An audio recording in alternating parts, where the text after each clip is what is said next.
Good morning. It's another fine, beautiful, cloudy day here in eastern North Carolina. It's only about to get to 70 today, which is nice. It's cool weather, so that's why I'm wearing a long sleeve shirt here, and I am going to try to take advantage of this cool weather and get a few things accomplished around the garden. I think I'm going to start putting down the first section in the new flower bed of cardboard and compost. Also, I'm going to be trying to clean up the Mexican sunflower. I'll show you that in a moment. But before we get to any of that, let me show you some of the other things that are happening around the garden here. Over here in this corner of the flower garden, Coreopsis has been doing fantastic pretty much throughout the summer, but not to be outdone. And of course, since this is fall, I have these mums which I planted up here after, I believe it was this early spring, but these were purchased up at Lowe's. And you can see all the buds. Sorry about the focus there. There we go. That's not even fully open yet. You can just imagine all these buds doing that. That's going to be incredible. Not to be outdone are these few other mums. Again, purchased at, I believe, Lowe's and or my local garden center. But I planted them up into the ground here. And they're doing well. They're doing well. They survived the summer heat. And now they're flowering here in autumn. This canna over here, planted them, I believe, in the spring, maybe early summer. They didn't seem to be doing so great. Then they just recently started taking off, really looking like they're thriving and putting on this beautiful show of flower here. And I think they'll still keep doing this for the next few weeks, which will be lovely. And then, of course, once the first freeze hits, what'll happen is they'll die back, I'll cut them back, and then I'll mulch over the top so they'll be fine for the winter. And then they'll come back next spring.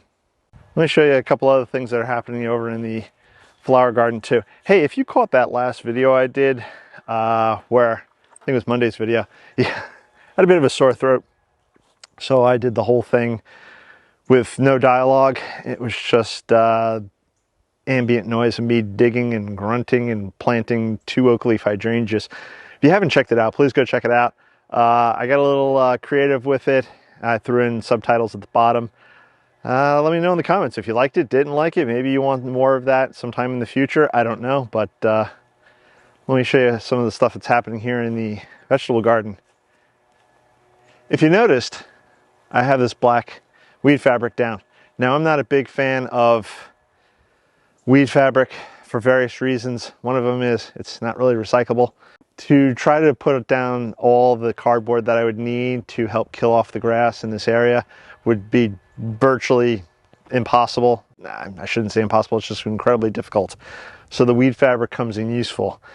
Now, what I do with the weed fabric is once it's done, I fold it up and I reuse it again next time I need it. And I've been using quite a bit of it over in the rose garden to help kill back the grass there for me to do those beds. And I'll show you more of that when I get to that next year. If you haven't gone back and watched any of my old rose garden videos, I have a playlist called Rose Garden. You can go back, check those out. You can see where how I've used the weed fabric before and what I do with it. But essentially, laying it on the ground, helping to kill back the grass. And I've already started laying some down. There are still some zinnias back over here.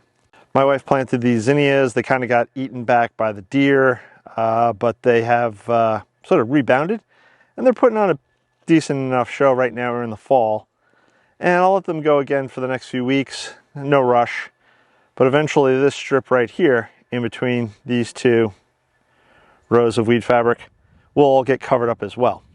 The reason I'm doing this is I have to hand mow the grass here in the vegetable garden, and to go up and down these rows, which look kind of nice, it's kind of a pain in the neck. So what I'm going to do is I'm going to make the whole area here. And I apologize for the camera angle. Let me try changing the angle up here. This whole area here, all the way over to the fence line, will all become one big bed. This whole area, one big bed. And what I may wind up doing is creating little pathways in there with stones, like 12 by 12 pavers. And then in this area, I will plant corn, pumpkin, melons, anything that needs quite a bit of space. And then I'll only have to mow down along here and back over here. So it's sort of two edges as opposed to up and down rows that I've been doing all along, and then this weird unused space over here, kind of a weird annoyance. What you see here, that's basically me in the new line.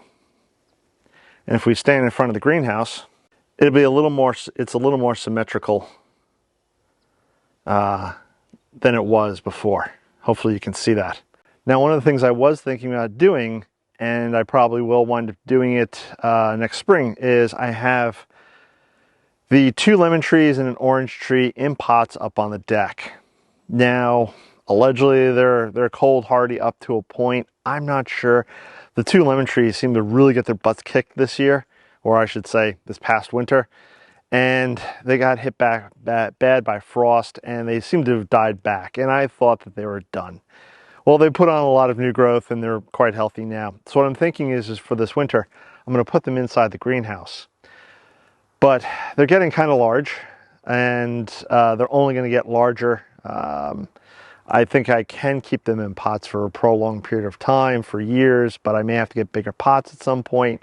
It's a whole thing. Either way, instead of humping them back up onto the deck and letting them do their thing up there next spring, what I'll probably wind up doing is maybe next to these beds here and next to over here, right here on the corners, what I'll do is maybe put some again, cement pavers. Maybe I'll put like 12 cement pavers, 12 by 12s, create a little pad and put a tree on each one. I think that would be kind of neat and decorative. And again, with everything being a little more symmetrical, that'll look nicer. The orange tree is a lone duck out, but what I may wind up doing with him is just simply maybe keeping him in front of the greenhouse over here. We'll have to wait and see, and you will have to turn around and subscribe, hit the bell icon to be notified when I do post up a new video. So this way in the springtime, you can see whether I follow through with these things, do these things, and how they're all working out. If you're a first-time viewer, welcome to the channel. Thank you for all the new subscribers. I don't get a lot of new subscribers. When I do get new subscribers, I do like to thank you. The channel is growing very slowly, but we're growing. I think last I looked was 345 subscribers, which is cool. Again, I'm growing a garden here in growing zone 8A. I'm a novice gardener. I've only been gardening since 2018. But I'm trying and I'm learning and I'm growing and I'm figuring things out, and I'm building a garden here on 1.5 acres in eastern North Carolina. There's a lot going on. There's a lot going on. So again, you have to hit that subscribe button. I will be doing a clean out and a clean up of the greenhouse probably in the next 2 to 3 weeks. There's pawpaws that have to be planted. I'll be planting them. That'll probably be about a month or month and a half. There's loofah that needs to be harvested. Let's go take a look at the loofah. These are probably some of the oldest loofah, and already you can see the one that's over here. Let me get my finger in there, back here. That one's starting to go brown. So that's cool. I'll be harvesting them probably in the next month, and then hopefully having loofah sponges for Christmas. And these beds are a hot mess, so they need to be cleaned up. But I do have over here carrots that are growing in this bed, and cabbage. And that's a Bush Lake 47 bean plant. Again, I don't know if I'll get any string beans out of this year, green beans. It's doing its thing. And the cabbage is growing, and the carrots are growing. Ooh, let me show you something else. Remember the radishes I planted? A lot of them coming. It seems if I overplant radishes, I get an abundance. If I sparsely plant radishes, I get half the amount I planted. It's crazy. So what I've been doing is coming in here and just doing a little thinning so that these radishes have some room to grow. So I've been doing some thinning, and that's just simply coming in here and see how close some of these guys are. I'm just going to pull this one out gently. There's 2 of them. So now these 2 have a little bit more room to grow. Here's a nice cluster. So you can get the camera to focus in on that. So I'll pull maybe this one here, that one, that one, those. So now these guys all have a little bit more space. I just realized there's so many more over here. Okay. So now I have 3. They have a little bit of space between them, so they're not so crowded. I'll have to come back and do that with a lot of the rest of the rows, but that's fine. More beans over here. They're not doing much. I don't think I'm going to get any harvest out of these before the freeze. This bed I may wind up using. I may start growing peas in here. It's another option as well. Sorry, I only got 4 hours of sleep last night. I'm really tired. I had hot cocoa before I went to bed, and maybe too much sugar in the cocoa, so it kept me up late. Either way, I think I may try growing peas in here. We'll see. It may also involve me getting like a fleece to cover the peas so they don't get, if we get a heavier frost, which probably won't get until January, and by then the peas should be done, but nonetheless. Anyways, I'm prattling and you're probably getting bored, so let's move on to the Mexican sunflower and let me talk about that a little bit. Okay, so I'm standing here in front of the Mexican sunflower that I had acting as a hedge here in front of this half of the vegetable garden. Now, if you remember, or if you followed along, the whole idea was to plant the whole front of the vegetable garden, the front of it, with the Mexican sunflower and have it all grow up as one continuous hedge. Well, again, if you've been following along, that didn't quite happen. This side here behind me grew first. The other side, I'll show you in a second, is just really starting to come into its own, which is fine because we still have at least 3 to 4 to 5 weeks before the first frost. Again, I'm in growing zone 8A. Depending upon the weather, we may not get a frost until mid-November, which is fantastic. So here I am in front of this hedge, and again, this Mexican sunflower has done incredible, and there are still flowers on it. Unfortunately, though, if you look, it's kind of ratty looking. It has been just performing and performing and performing. It's tired. It's tired. It's gone. Again, still some nice flowers on it, but overall, it's pretty much spent. So one of the things I will do 2 things today. One of them is to cut this back and then tell you what I'll be doing after that. And the other thing is as I go along, I'm going to collect some seeds, and I'll show you how to do that in a second. Okay, to collect the seeds of a Mexican sunflower, it's pretty simple. What I'm doing, and actually you can use this method for most plants, but what I've done is I've labeled a couple envelopes, which I won't use right now, and I'll explain why. And I have a old cereal bowl, and these are the dried seed heads. So I'm simply going to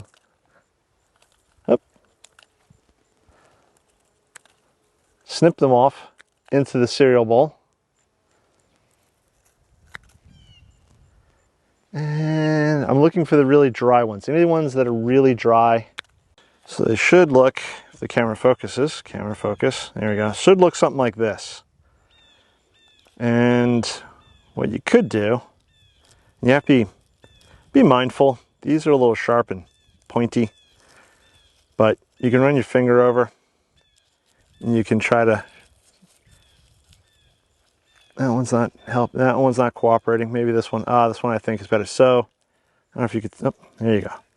So see, as I run my fingers off, you get all these little pieces of what looks like debris falling off. Those are all your seeds. I don't know how many good ones we're going to have out of this, but you collect a bunch. So this one looks pretty full. Oh yeah. Can already see a bunch of the seeds falling out. And the reason I use the bowl, if it's not obvious already, is just to catch those seeds as you do this. And when you're done, you should have a bunch of seeds hopefully at the bottom there. And then you can get rid of the old seed heads. And then you can put those seeds into your envelopes, saving them for next year. As you can see, I put the name, I apologize, I put the name and the date. So that's really about it. Again, you can go through, collect as many as you want. If you're in any doubt whatsoever, you can just take the whole seed head and pop it in an envelope or a paper bag. And by doing this, you don't have to buy then seeds from any online stores or local garden center or whatever. You have your own seeds. Sorry, I'm tired. Words are hard today. So let me collect a few more seed heads, and then we'll take down this Mexican sunflower.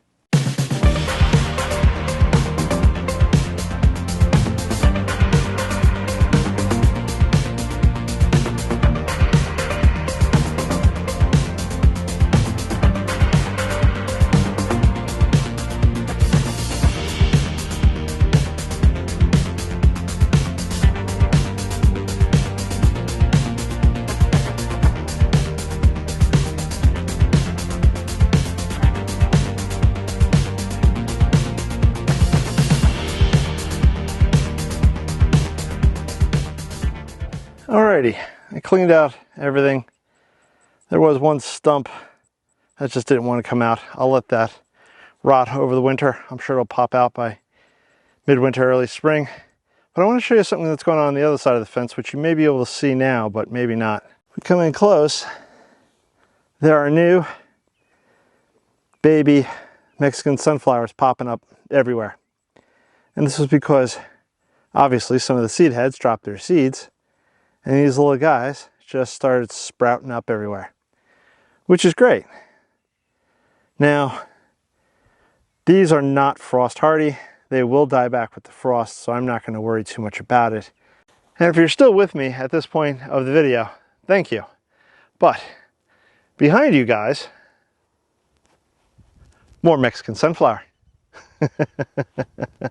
These were all ones that I planted. I planted the whole front at the same time. But unfortunately, this side of the gate didn't grow that quickly. In fact, didn't barely grow at all. So I planted new ones, but they were about 2 to 3 months behind. So these are now flowering. These are coming up. I don't think they'll get to the height of the other ones before the frost, but at least give something for the pollinators to eat right now, because there's still bees flying around here, and there's other flying insects that do enjoy the pollen and whatnot. So they're still doing their thing, and I still have something nice to look at until the frost. And like I said, when the frost hits, these will all get taken out, same as the way I took down the other ones. If you're still with me, hang on 2 more seconds, because I got a few more things to talk about as we finish off the last project for the day.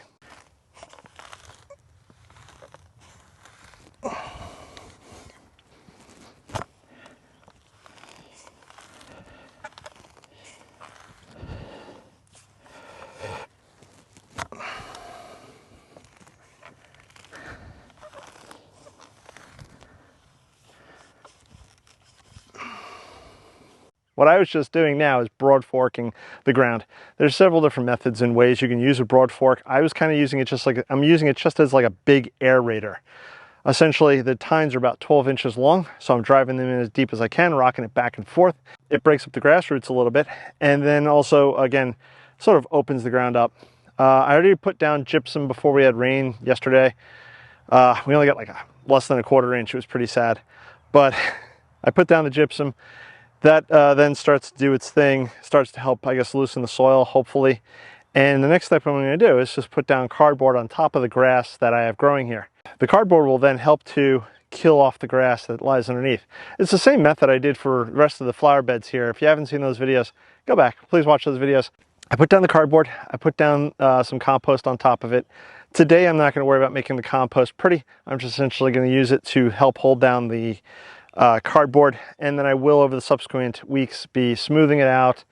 I'll probably be planting some stuff, transplanting some plants from other parts of the garden where there's other projects that are going to be going on that I need to move them from. That'll all be discussed at that time. And then when all is said and done, I will then mulch on top of it. Really, the only thing I'm going to plant in this area, like I said, maybe a couple of transplants, nothing that needs super deep soil. I will probably wind up mounding them up because, again, I'm only going to have about 3 inches of soil. So if I mound up whatever it is I plant, that can then give it about 6 inches of soil. We don't have deep, heavy freezes here. We usually just get frosts, light freezes. It's not like Northeast or, upper part of the country where you may get 6 to 12 inches of just frozen solid ground. Here, we don't get that. The ground is workable all year round.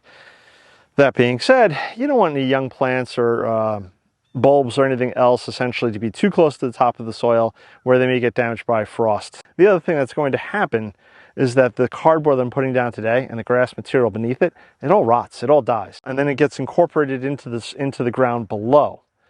And again, I probably have about 1 inch or 2 of decent topsoil before you get to anything deeper.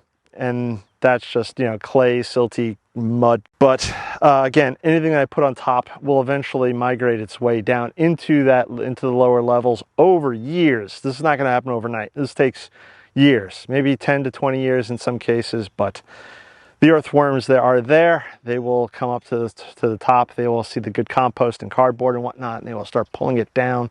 Other critters will do the same thing. So let me stop prattling and start putting down some cardboard.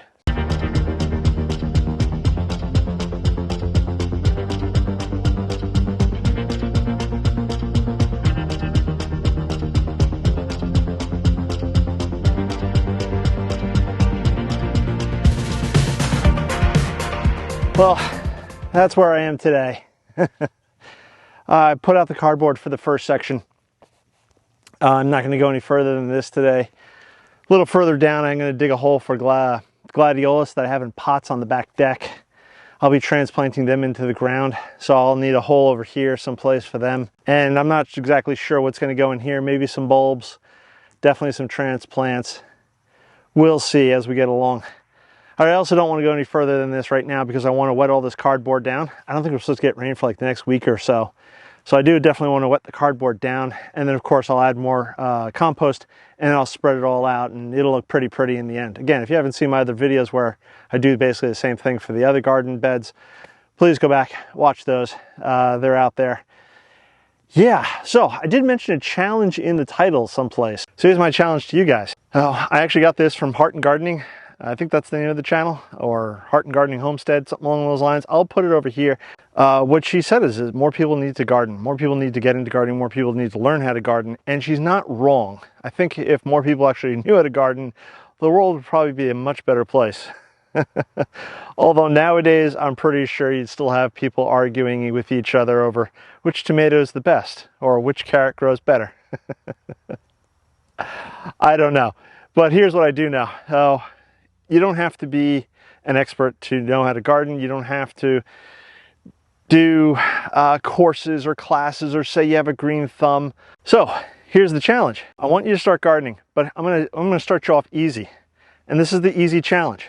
I want you to go to your local supermarket, big box store, it doesn't matter. Somewhere in those stores right now, you're gonna find boxes of tulips or daffodils, especially tulips, daffodils this time of year. This is the time of year. Perhaps you'll find something like ranunculus. I just saw a ranunculus mix up at my little local supermarket.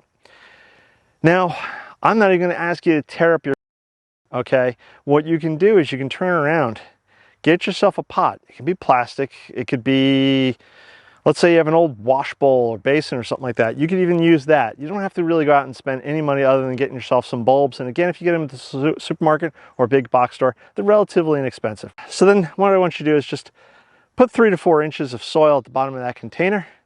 Put your bulb on the bottom. The roots go down, pointy side goes up. That's general rule of thumb. Now, if the bulb is 2 inches high, I want you to put 2 inches of soil on top of that. If it's 3 inches high, I want you to put 3 inches of soil on top of that. You can put more if you want. You're not actually going to hurt anything. So again, if you have a 2-inch bulb, you can do 3 inches, 4 inches of soil on top of that. Whatever it takes to fill up to the top of your container. And then add a little water and put it someplace. Done. Leave it alone until the spring. If you're in the Northeast or someplace where it gets incredibly cold, perhaps put it in the garage, perhaps put it in your basement. Springtime comes, take that container, put it someplace in the sun, and sit back and wait. That's it. That's all you have to do. I mean, it's that easy. Do that. And then ignore it. Go about doing your things. Go to work, take the kids to soccer practice, go to your crochet class, your quilting class, whatever it is that you do in your life. Go do those things. And then in a few weeks, what will probably happen is you may see little green things popping up. Those are your bulbs. Those are your tulips or your daffodils starting to rise up. Sit back and watch the show. That's it. Congratulations, you're starting to garden. It's as simple as that. And I think if you do that and you enjoy the outcome of that and the benefits of that, because who doesn't like a nice flower? So if you do that and you enjoy it, you can continue to do the same thing every year, or you could turn around and maybe get something else. Go to the garden center, find something else small, put it in a pot. Growing a garden in pots is relatively simple and easy to do. The only thing is when the hot summer comes along, you may have to water a bit more, but again, easy to do. Oh, I don't like that pot next to that pot. I'll just move that next to that. And then that plant looks like that plant and whatever. It's easy to do. There's a ton of resources on the internet that can help you get started. If you're a pro gardener, or if you've been gardening for years, or maybe you did garden, but you don't garden anymore for reasons, leave a comment below. Let me know. What's the easiest thing that you can think of for somebody to start gardening? Bulbs is the first thing that pops into my head since it's fall. Oh. That's going to wrap it up for today. If you didn't know, I have a blog where I just ramble on and prattle on about various things and subjects and topics. So if you want, go check that out, growinggreenfinger.com. Garden Dash Ramblings. I believe it's Garden Dash Ramblings. I'll leave the link here on the screen someplace. I'm also on Instagram. If you didn't know, you can follow me over on Instagram. I think it's going to do it for today. I'm hot and I'm hungry. I'm going to go eat lunch. I'm going to catch you on the next one. Bye-bye.